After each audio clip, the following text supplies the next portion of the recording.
Data is always giving you insights to work with. The more intentional you are with it, the better your events will get over time. The goal is to make sure every attendee thinks, this felt like it was designed just for me. I'm Camille Arnold, and this is Checked In. I'm going to be brutally honest. Too many events feel like background noise, forgettable, impersonal, and easy to tune out. Buyers don't want it that way. They're craving real connection, tailored content, and vibes that actually hit. Learn how to turn the data you already have into personalized experiences at scale and keep your audience engaged at every stage. Because like your favorite 2000s mixtape, events should feel personal, intentional, and totally unforgettable. Let's get checked in. Hi, everyone. I'm Haley Kaplan, and I'm joined today by my brilliant co-host. So let's give Miss Chelsea Hill here a very warm welcome and round of applause. We are a part of the experiential team here at Splash, and we are just so beyond excited to have you join today's conversation. Chelly and I are ready to have some fun. We're here to dive into a topic that we are both super passionate about, which is creating personalized event experiences that don't just check boxes. They actually hit different and they move that needle for your business bottom line. Haley, I'm so excited to be here with you today and with the crew here. Thank you all for being here. I'm very excited. The idea behind this session is pretty simple.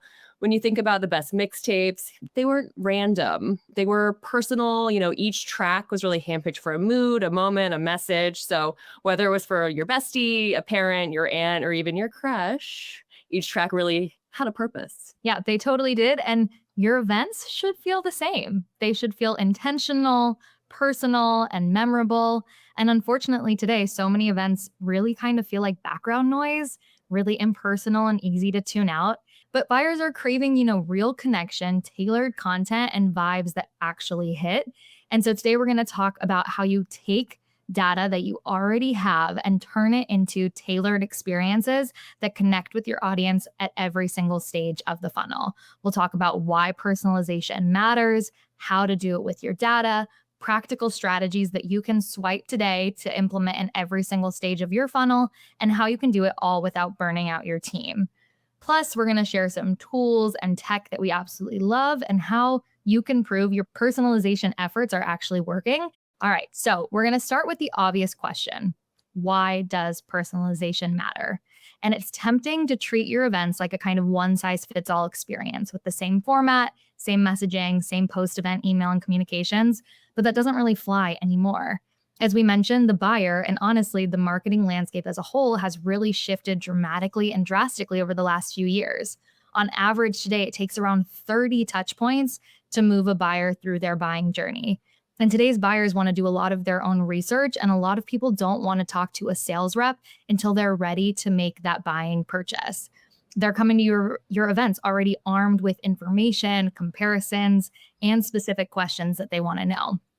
There was a time when those big cookie cutter events worked. You could pack a ballroom, deliver the same keynote to everyone, and call it a day. But audiences are different. They expect experiences that speak directly to them. I mean, think of how curated your reel on Instagram or TikTok is. Like, you watch one video for too long, and then all of a sudden you've got all of these videos about that. So they really want to walk away from your event feeling like their time was invested and not just spent. I couldn't agree more. People just really want relevance. Your buyers are constantly overwhelmed with noise, emails, ads, webinars, trade shows. The average B2B decision maker really receives over 100 marketing messages per week. The only way to break through this is to create something that really feels for them. And when people really feel seen, they show up, they lean in, they stay engaged throughout your entire presentation instead of multitasking. And the difference between kind of getting a generic email versus one that knows your name, your role, your pain points, and the same applies to events. Think about your own experience as a buyer when you register for a webinar titled Marketing Best Practices. You might attend. But when you see how CMOs at high growth SaaS companies drive 40% more pipeline, you're clearing your calendar for sure. And now, to be clear, simply kind of doing events can have positive results. Events are really powerful, but if your company's events are generic, outdated, and not super relevant, you're leaving some serious money on the table. Because, at the end of the day, the success of your events truly hinges on building that right event for the right audience at the right point in their journey. And when we personalize, we're not just making things feel nicer, we're increasing engagement, we're boosting attendance, and we're ultimately improving conversion rates. So, personalization actually really drives performance. And we've seen registration lift and preservation. and registration. Mostly we've seen registration lift by about 35%, higher engagement scores, more booth visits, kind of longer session attendance, all from making these kind of small tweaks that speak to different personas or funnel stages. So I'll give you a real example. Last year, we hosted a mini virtual meetups for marketers. So we started by calling them strategy sessions by Splash, kind of a generic title, generic agenda, and we had low registration and even lower show rates. We're not shy about pulling back the curtain here. So we decided to tailor groups to certain audiences or even host kind of hot topics of conversations. So strategy sessions by Splash, field marketers, or measuring event success, or 2025 event strategies.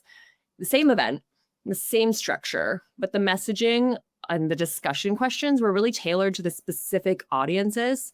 Not only did registration jump over 25 per session with show rates in the 70%, but most importantly, they saw a 50% increase in qualified leads.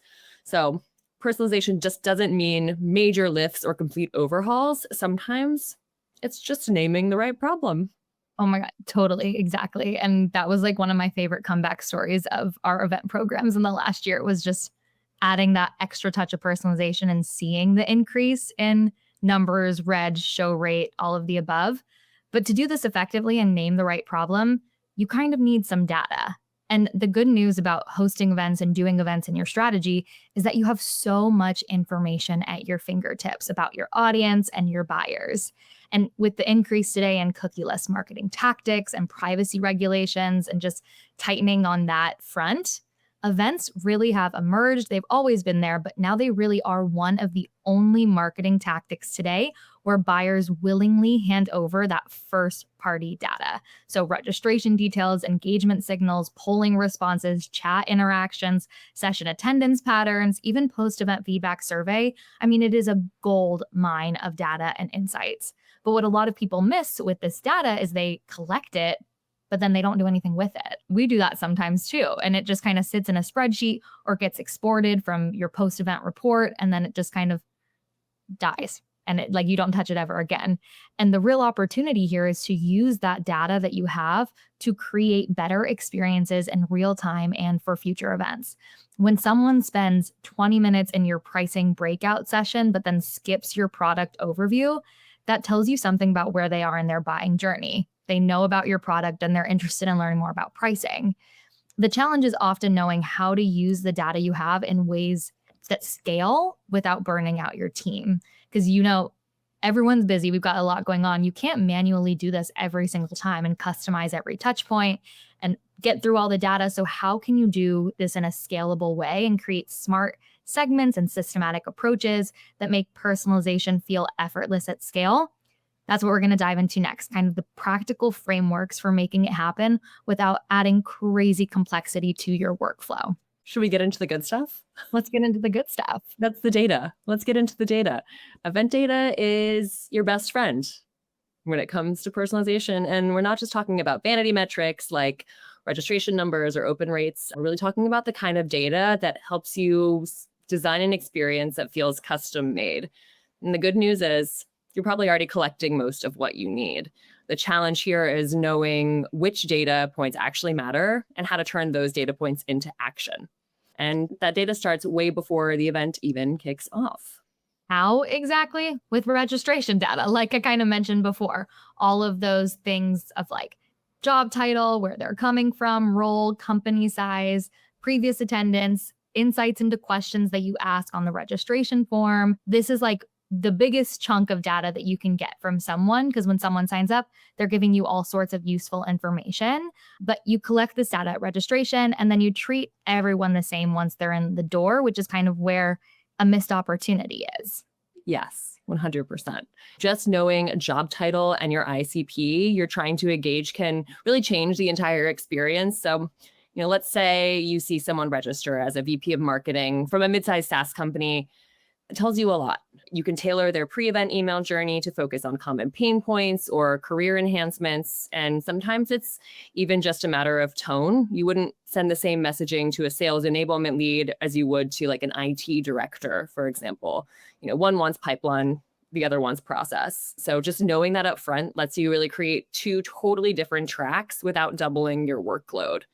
Something that is often overlooked is asking your attendees on a registration form what they're most interested or excited about learning from this event or session. And based off of these answers to that question, you can really curate the pre, during, and post-event comms. So let's talk about that previous event behavior too.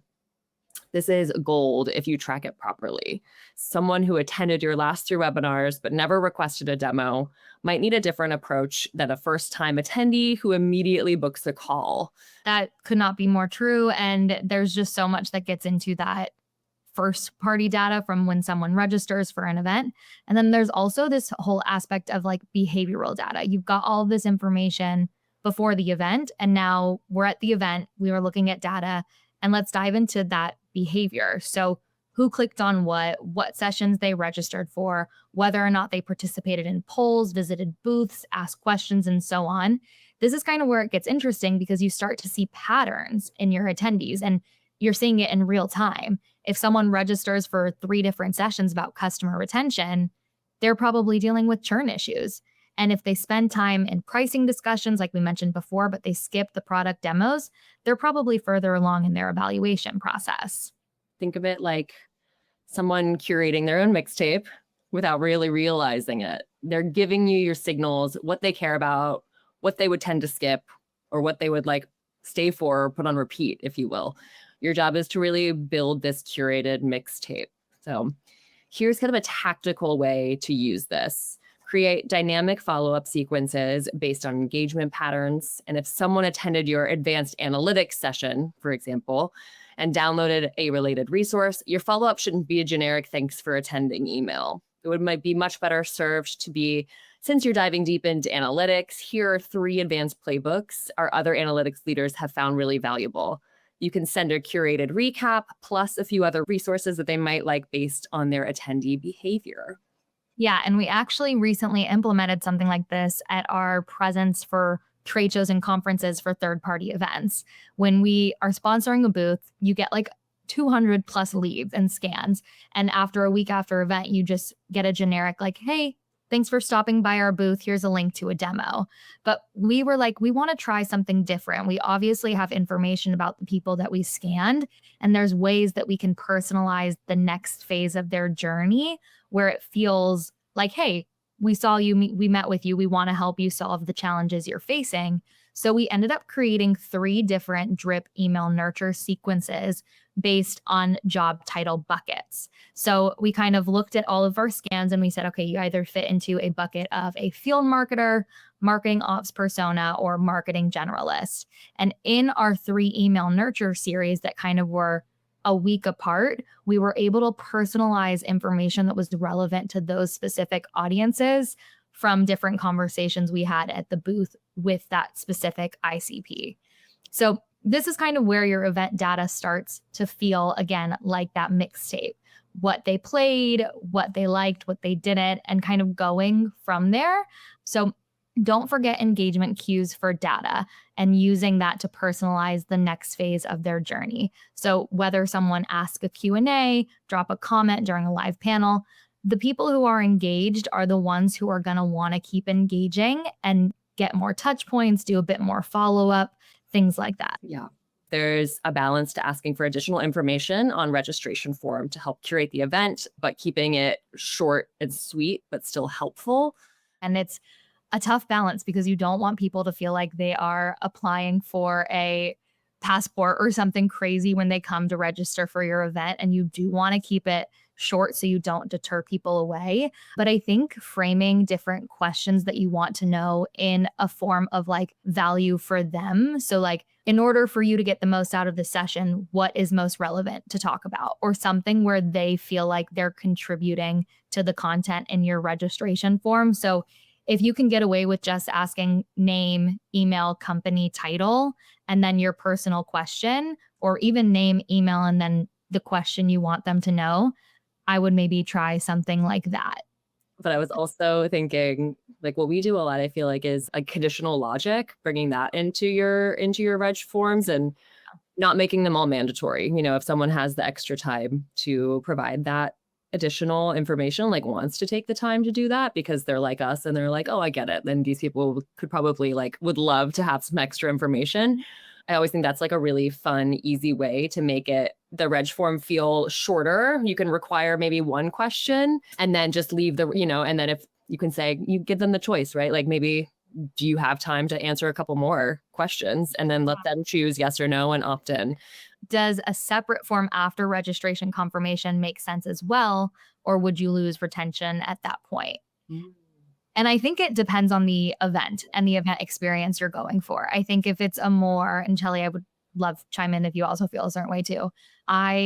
In a more intimate event that's like more curated, a VIP dinner, a round table, something that is more high touch from like a attendee perspective, I don't think asking more questions or following up in a personal way is like invasive or would lose retention. I think that would make somebody more invested in that experience. If it's a top of funnel webinar and I sent a form to people attending, I'm not going to expect a lot of people coming back with responses. But if it's a more high touch program, I totally think that like an additional, hey, we're hosting this next week, want to make sure that our panelists are covering the topics you're interested in most. Can you submit a couple questions? I feel like that it depends on your event. I don't think you would lose retention based on the event that it is. Yeah. There's also no harm in trying too. Right. It's all trial by fire, right? In our world. Couldn't agree more, Haley. So bringing us back into the micro engagement world, we can kind of like think about that as like those kind of like moments of micro engagement telling you who's like leaning in. So if you have a sales or customer success teams involved, that's like really their clue to reach out with context. It's the difference between saying like, hey, I want a demo, and saying, I noticed you stayed until the end of the customer panel. Like, want to hear how we work with teams like yours. And for in-person events, this gets even more interesting. If you know from a registration data that you have 5 CMOs from SaaS companies attending, why not facilitate an informal SaaS CMO roundtable during a break? Suddenly you're not just hosting an event, you're creating really valuable peer connections. And here's something that personally we've seen work really well: dynamic breakout room assignments based on registration data and real-time behavior. Instead of these random networking rooms, put people together based on their shared challenges or their company stage, or like even just complementary roles. Quick pro tip is sometimes we use AI to analyze the registration data and assign people to these networking sessions. Of course, being properly sensitive of personal information, of course. And the key here is really being transparent about it. No need to be mysterious. Just tell people based on your role and interests, we think you'd love talking to these folks about this topic. Absolutely. And I think we can say like you can do all of this engagement during event, but we have to talk about the quality of those interactions as well, not just the participation of them. Somebody who asks really thoughtful questions during an event is going to be different than someone who just says great session in the chat. Someone who downloads resources during a presentation and is actively taking notes and planning implementation. That's something that you want to kind of look at and assess when you're thinking of how you kind of create these personalized next steps and phases for your attendees. So here's a little like scoring model on how you can think about these interactions. So high interactions, attendees that are like super engaged, you might want to implement same day outreach from sales or your event host. Or if you can't do it same day, like day after. For a lot of our VIP dinners that we host, and they're really intimate, 10 to 12 people, the next day, our host is emailing them all, thanking them for attending. And then for those who expressed a lot of engagement during that dinner and wanting to learn more about the product, the host immediately introduces them to sales. But then you've got moderate interaction. So maybe they were engaged, looked at a resource, but they didn't want more information. Add them to a nurture email sequence and get them more resources. And then, low interaction, someone who just kind of passively attends an event, keep sending them more content and thought leadership. They'll be ready to buy when they're ready to buy and ready to make the next steps. You don't really need to continue on their journey, but you're able to personalize different pathways based on how you're scoring these interactions. That's leads in perfectly. I feel like to not forget to pay attention to social behavior during your events. Notice who's sharing sessions on LinkedIn, who's tagging colleagues. These people are your amplifiers. They deserve special attention and maybe early access to future events or exclusive content even. Totally. Social's a big one too. And finally, I feel like the next piece of data to look at is your post-event feedback data. So obviously, I'm a huge proponent of NPS surveys. I think people who host events still find value in them. Whether or not you're looking at pipeline from your post-event feedback, you are assessing how effective your event was. So asking questions that are relevant to your audience in your feedback is super, super helpful. So was this event relevant to your role? And then it really helps you collaborate and realize what you want your next event to look like. But, go beyond that standard satisfaction survey by asking really specific questions to help you curate more personalized content. So what topics would you like us to see go deeper on? Or what format do you prefer learning about certain features in? What would you like to hear from a speaker? And you can always make this conditional. So you can, as Chelly kind of mentioned earlier, someone can opt in to answering more questions in a feedback survey if they want to. And if you're feeling really spicy, go ahead and send different versions of your feedback survey based on engagement level. That's a great way to assess and create personalized journey. Someone who attended multiple sessions versus someone who only attended one session might get a different form, and just kind of focusing on different things. So whether it's before, it's during, it's after the event, data is always giving you insights to work with. There's more, the more intentional you are with it, the better your events will get over time. And the key is really start small, but be systematic. You don't need to personalize everything on day one. Pick one element. Maybe it's the welcome email or a follow-up sequence, and make that really good, and then expand from there. We kind of recommend starting with what we call the 80-20 personalization rule. Focus on the 20% personalization that will impact 80% of your audience. It's usually a job role-based messaging and engagement level follow-up. And remember, this isn't about being creepy or over the top. It's about being helpful. And when someone feels like you actually understand their challenges and you're providing them with relevant solution to those challenges, that's kind of really when the magic happens. The goal is to make sure every attendee thinks, this felt like it was designed just for me. And that's always our goal. That's the best, is when you feel like you're really being spoken to, even though in the back of your mind, you might be like, we're aware, we're self-aware, but it's so cool when that happens to you. Oh yeah. At least for me. And when you really kind of, when you nail that feeling, you'll really see it in your metrics with the higher engagement, those better, more qualified leads, and kind of most importantly, people who become genuine advocates for your brand to really do, as we said, be the amplifiers of your org. Totally. And feedback data is honestly the most honest too. Your attendees have had the experience and now they're telling you how close you got to hitting that mark. It's your blueprint for getting better and better every single time. So no matter if it's before data, during data, or after data, it's giving you insight to work with, and it helps you approach different things with certain intentions so you can build smarter, more relevant experiences that connect. And none of this has to be complicated or over tech heavy. You don't need a giant ops team to make it work. You just need to know what signals you and your company want to look for and how to act on them. Like Chelly said, start small and you'll see really meaningful results. So now that we've covered different types of data you can collect throughout an event, we're going to talk about how to put it into action in various different phases of the funnel. So let's get into personalization through each stage of the funnel. All right, so let's talk tactics because personalization looks different depending on where your audience is in the funnel. And here's something that's really crucial that most people get wrong. They try to personalize everything the same way for everyone. What feels right for someone just discovering your brand will totally fall flat for someone who's just about to make a purchase. And that's why it's not only important to personalize the data throughout your event, but the journeys from tofu to mofu to bofu.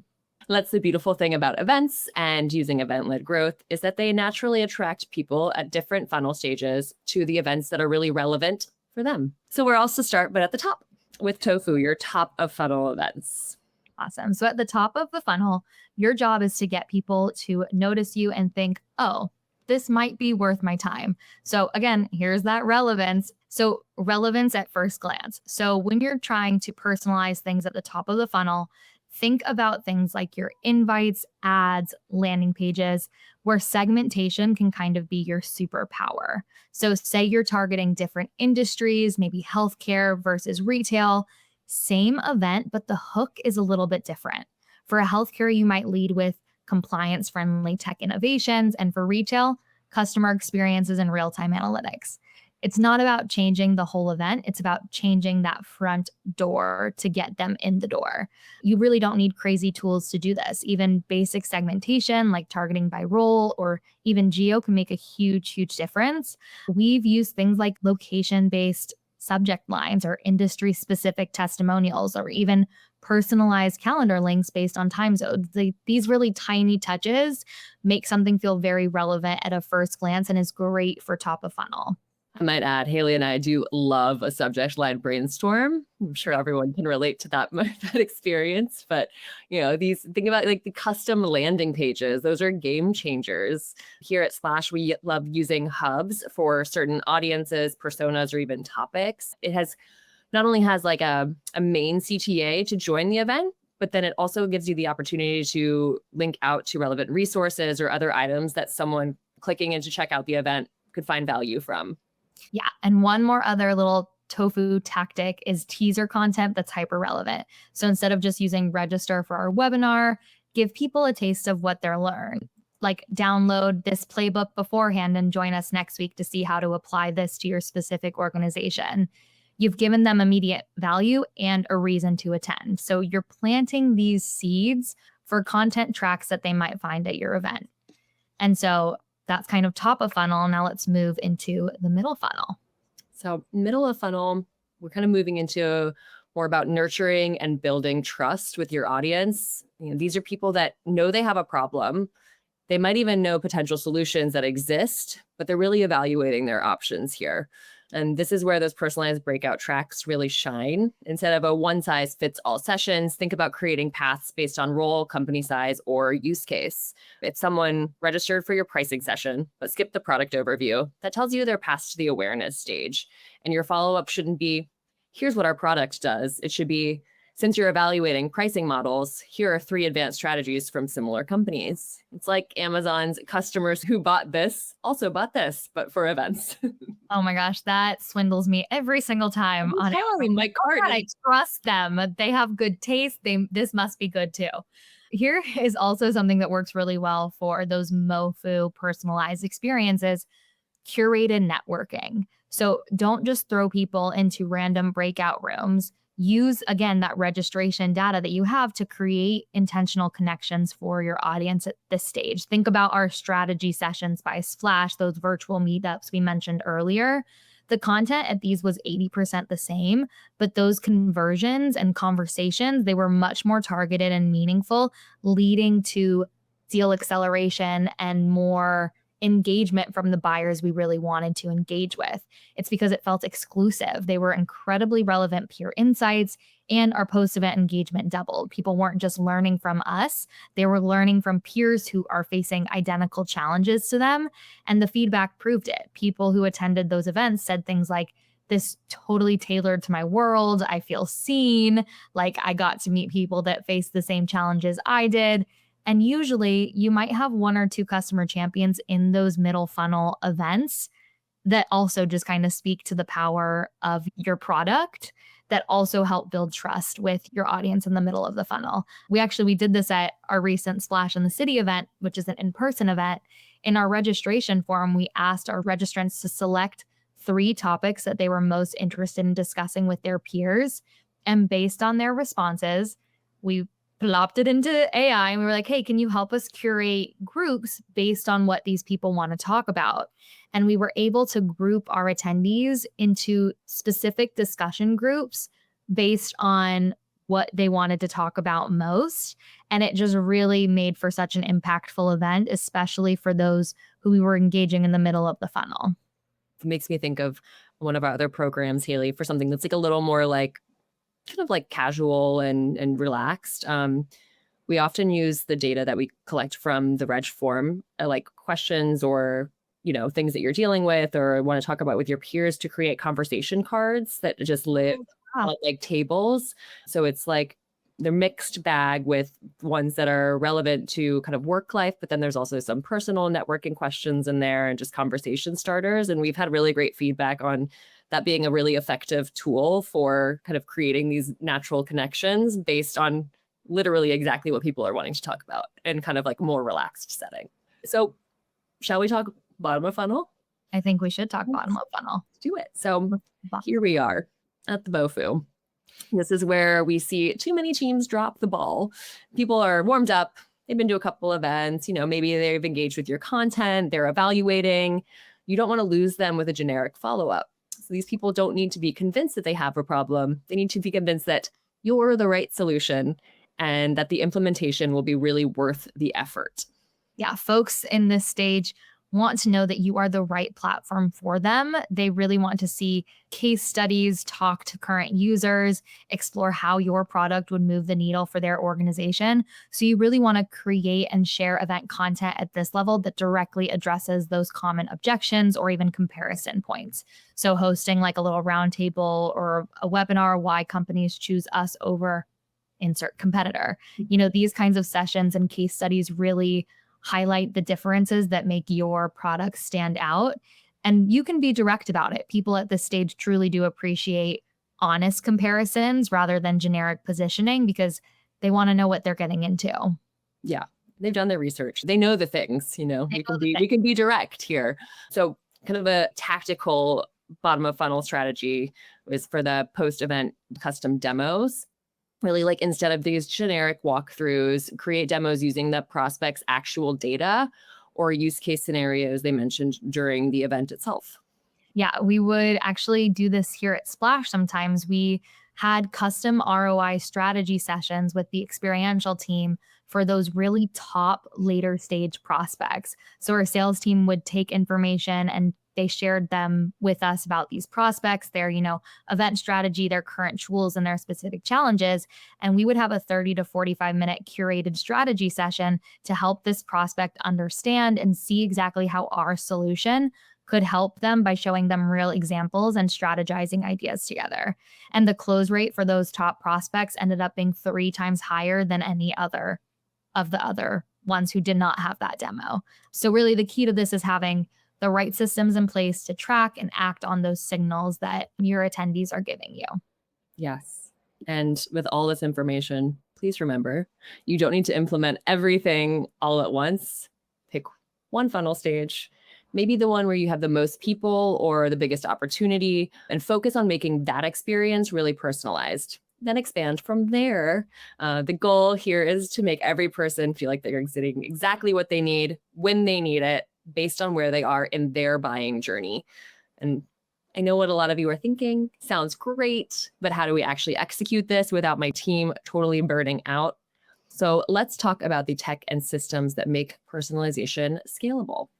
Absolutely. Let's talk tech.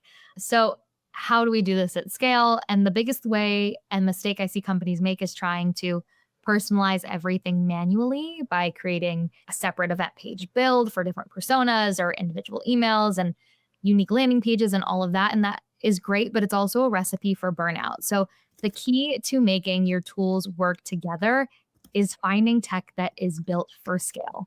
So starting with your event platform, it should be able to integrate with your CRM like Salesforce, your marketing automation platforms, things like that. That way, your attendee data is flowing automatically and you don't have to manually export and import spreadsheets of information and data.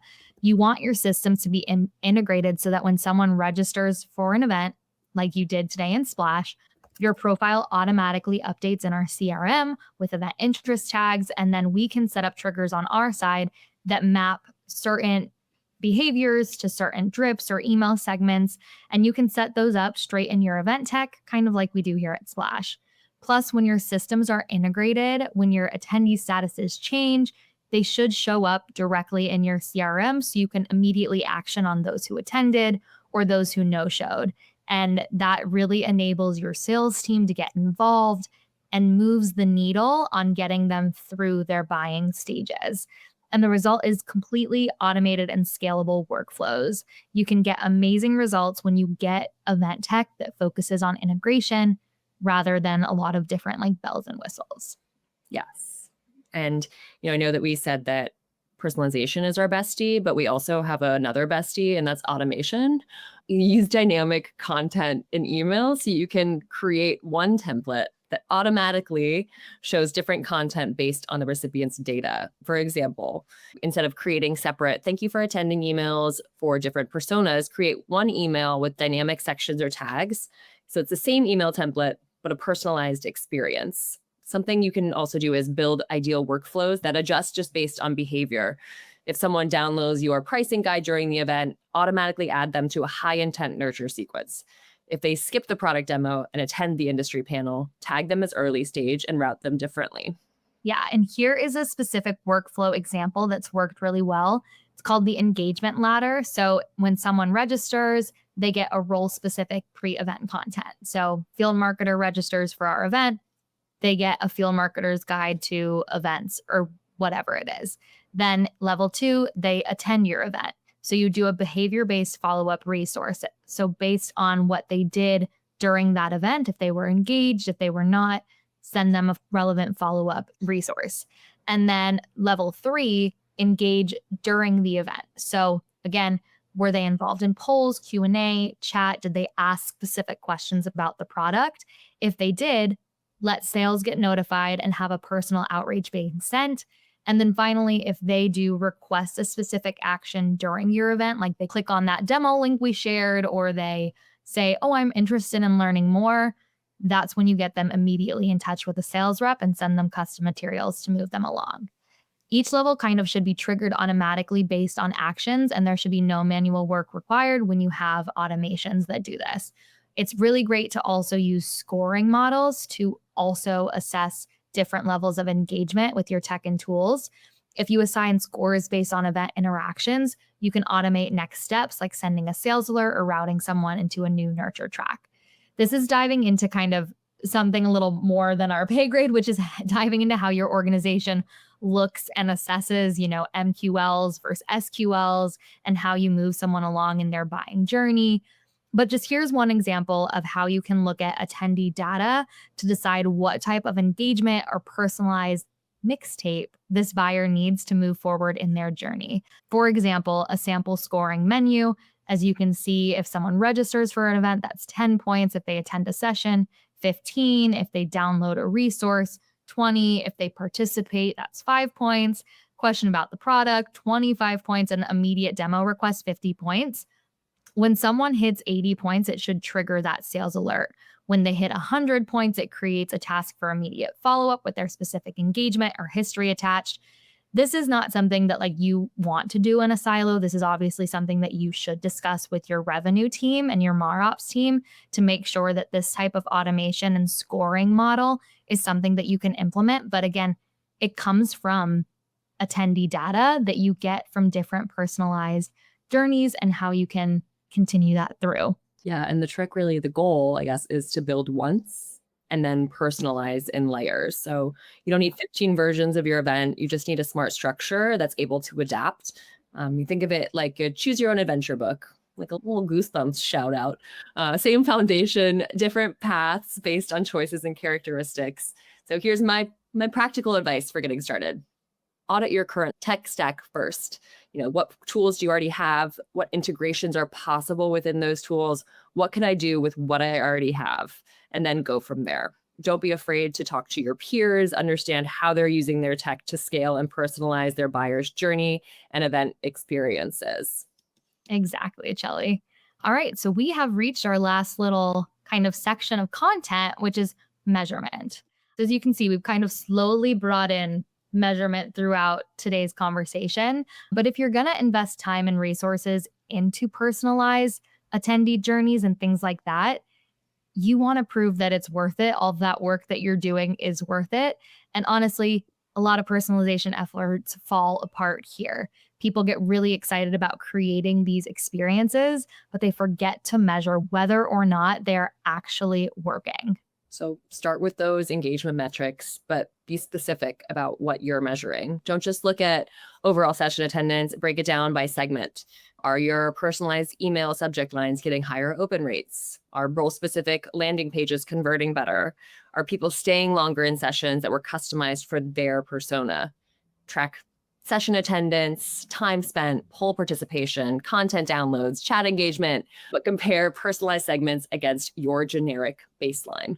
Yeah. And here's a little measurement framework that worked well called the Personalization Performance Dashboard. So as you can see, there are 3 different layers to track here. So you've got your engagement metrics, your behavioral metrics, and then those business metrics. So engagement metrics, like Chelly mentioned, open rates, clicks, registrations, attendance by certain job roles, industry engagement. Then you've got the behavior ones. So how long did someone stay at your session? Did they download resources during it? What were their interactions based on different roles? And then you go into your business metrics. So this is where you're looking at that business bottom line. So leads generated, marketing qualified leads, how many ops were created. Biggest one to track is deal velocity when it comes to personalization, because you want to see if those personalized tracks are moving the needle. And each metric, we compare personalized segments against your control groups or historical benchmarks. So you want to try to A/B test as much as you can when it comes to, or at least have a baseline. So when you do implement some personalization, you have something to look at it against. Yes, exactly. And then, look at it, the performance by persona. This is where it gets super interesting, I think. Did your certain leads respond better to the post-event ebook, for example, than another segment did? Did certain audiences prefer live demos while other really engaged more with something like a case study? These insights really help to refine future programming and prove which personalization juice is worth the squeeze. Oh my gosh, absolutely. And again, like I said, tie it back to pipeline. This is crucial for getting buy-in from leadership. What sessions lead to more meetings booked, which breakouts had higher opportunity creation rates, which follow-up sequences drove more revenue. Something to help track with this is setting up UTM parameters or campaign tracking leads or lead source routing. When you can trace things back to specific personalization efforts, it really helps you understand the full picture. We use a multi-touch attribution model here at Splash to kind of help us track the full journey for personalized invite to close deals. It's not always a straight line, but you can definitely see patterns. If you want to learn more about that, 100% take our event-led growth masterclass and certification course. It just kind of breaks down multi-touch attribution a bit more. And then just one thing that sometimes people tend to miss is measuring the efficiency gains too, not just the performance improvements. So how much time are you saving with your automated workflow? How much faster can you launch new campaigns with modular assets? What's the cost per lead for personalized versus generic approaches? Sometimes personalization pays for itself really through these efficiency gains before you even factor in the performance improvements themselves. Oh yeah. And the more you personalize, the more data you get. And that data becomes fuel for continuous improvement. And it's just like a non-stop cycle of patterns and data and insights. And they truly just compound over time to make your personalization efforts more effective with each interaction. Yeah. And definitely create regular review cycles, monthly, quarterly, kind of about where you analyze what's working, what isn't. Don't just set up personalization and forget about it. Ask questions like which segments show the highest engagement, which personalization tactics drive the most pipeline, where are we seeing diminishing returns, maybe what's not worth it. And speaking of not worth it, measure your failures too. Don't forget, like, as much as success matters, failure does too, because then it helps you figure out what didn't work, what segments didn't respond well, or just understanding those is just as important as understanding your wins. Goal is not perfection. It is continuous improvement for profitable personalization. So focus on measuring and improving those tactics that drive real business results. All right, so we're going to wrap this up with a couple quick key takeaways and next steps. So we've covered a lot of ground today, from why personalization matters in your buyer's landscape to specific data you should be collecting to tactical strategies at every stage of the funnel and the tools and measurement frameworks to make it really scalable. But here is what we want you to remember most. You don't need to implement everything we discussed today. In fact, really try doing one thing at a time so that you can pick the area where you have the biggest opportunity. Yes, exactly. Just start with the one thing. Start with the one thing where you have the biggest pain point or biggest opportunity, like you said, Haley. And then maybe next up is your registration emails. Try creating 3 different versions of your top personas and see what happens to your open rates. Again, like, try. You're never going to know if you don't try. And Haley said just a minute ago, failure is an option and we learn from it. So it's okay. And then maybe it's your follow-up sequences, segment your last event attendees by engagement level and send different resources to each group, or your event agenda. Create one breakout track specifically for your most important buyer persona and see how it performs. Absolutely. Yeah. Remember, your audience is already telling you what they want through their behavior. The data is there. You just need to start listening and acting on it. Remember, in a world where everyone is really fighting for attention, the companies that win are the ones who are making their audiences feel seen, understood, and valued. Event personalization is truly one of the most powerful ways to do that. Thank you, everyone, for participating. Thank you so much. Thank you. Have a great day. Take care. Thank you for listening to Checked In. To get connected and learn more, visit splashthat.com. And don't forget to subscribe wherever you get your podcasts.